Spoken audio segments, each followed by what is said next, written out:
Mr. President, Mr. Secretary General, fellow delegates, ladies and gentlemen, I would like to begin today by telling you about an American named Chris Stevens. Chris was born in a town called Grass Valley, California, the son of a lawyer and a musician. As a young man, Chris joined the Peace Corps and taught English in Morocco. And he came to love and respect the people of North Africa and the Middle East. He would carry that commitment throughout his life. As a diplomat, he worked from Egypt to Syria, from Saudi Arabia to Libya. He was known for walking the streets of the cities where he worked, tasting the local food, meeting as many people as he could, speaking Arabic, listening with a broad smile. Chris went to Benghazi in the early days of the Libyan Revolution, arriving on a cargo ship. As America's representative, he helped the Libyan people as they coped with violent conflict, cared for the wounded, and crafted a vision for the future in which the rights of all Libyans would be respected. And after the revolution, he supported the birth of a new democracy as Libyans held elections and built new institutions and began to move forward after decades of dictatorship. Chris Stevens loved his work.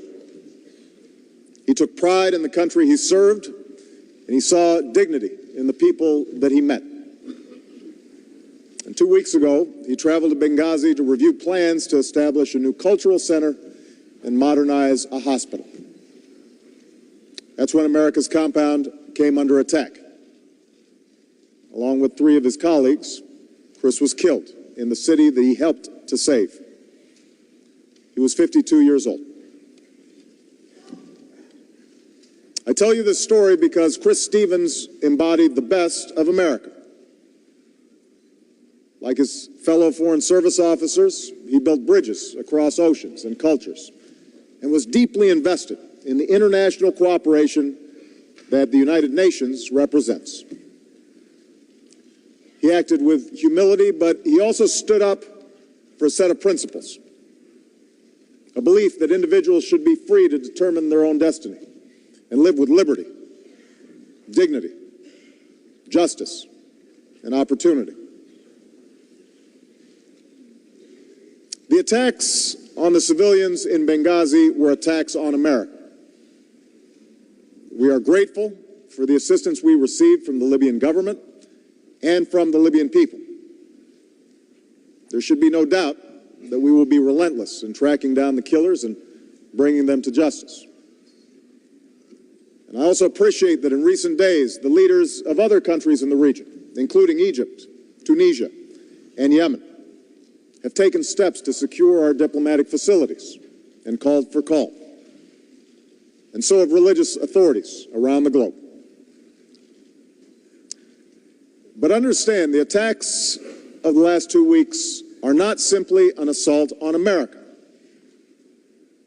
They are also an assault on the very ideals upon which the United Nations was founded. The notion that people can resolve their differences peacefully, that diplomacy can take the place of war, that in an interdependent world, all of us have a stake in working towards greater opportunity and security for our citizens. If we are serious about upholding these ideals, it will not be enough to put more guards in front of an embassy or to put out statements of regret and wait for the outrage to pass. If we are serious about these ideals, we must speak honestly about the deeper causes of the crisis, because we face a choice between the forces that would drive us apart and the hopes that we hold in common.